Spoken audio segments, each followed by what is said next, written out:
Почнах да усещам много голяма болка в гърдите и отпадна ус. Уморявах се много. Бех си построил една къща и трябва да се кача по стълбите. Аз нямах сила. Морех се. Кача се половината стъпалата, седим, почивам и после пак. Трябва да хода до центъра в квартала и аз на 2 почивки го ходах. Много трудно ми беше. Марин е търсен майстор бояджия. Научил занаята в казармата. Хората го харесвали и без работа не оставал. Затова решил, че се е преуморил и ако си почине няколко дни, ще му мине и ще работи отново, за да помага на съпругата си, която сега гледала и него и сина им само със своята заплата на обущарка. Марин се появи при нас в едно доста тежко състояние. С умора и задух при минимални физически усилия, не можеше да направи 2 крачки, имаше дори и задух. Докато почива, беше с изразени оттоци и се оказа, че последните няколко месеца нещата постепенно са прогресирали. Знаеше, че има дългогодишна артериална хипертония, заради която не е провеждал никакво лечение. Тази дългогодишна артериална хипертония с годините е увредила неговото сърце. Беше в интензивното и беше с опасност за живота. Диагнозата е сърдечна недостатъчност. Сериозно заболяване, при което сърцето не може да доставя достатъчно кислород за нуждите на тялото. Оттам идват тежката умора, задухът, оттоците. Болестта променя драстично начина на живот.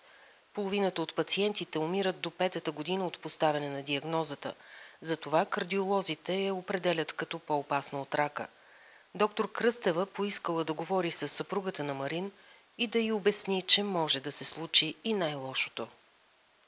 Вратата беше отворена и аз чух проблема, че има възможност да си отида и те да останат сами, да няма кой да се грижи за тях. Аз бех притеснен, те беха 2 пъти по-притеснени за мен. Сърдечната недостатъчност е наистина едно сериозно заболяване и не бива пациентите да останат с грешно впечатление, че тя ще мине. Марин оттам натам беше изключително стриктен, спазваше всичко, което препоръчваме и може би заради това ефекта от лечението при него е много добър. Човек, който не можеше да направи 2 крачки, вече се е върнал и не само се обслужва, сами може да извършва ежедневните дейности, а дори се е върнал на работа, която е свързана също с физическо натоварване. Първоначално ми изглеждаше депресиран, отчаян, защо точно на него му се е случило. Той осъзнаваше, че е млад, че колко зле се чувства, колко е ограничен, как може би няма да може да работи.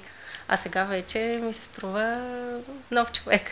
Вече имаме по-нови медикаменти, които не само, че подобряват прогнозата, подобряват и качеството на живота на пациента и качеството на живота е това, което той усеща. Той се чувства много добре.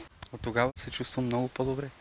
Пия си лекарствата на време, купувам си лекарствата. С здравна книжка си ги взимам, но каквото трябва си доплащам. А сега работим. Всички са спокойни, сега всичко е наред. За доктор Кръстева пожелавам и всичко най-добро в живота, защото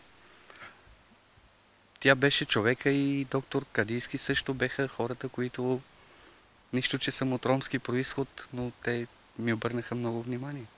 Те ме излекуваха.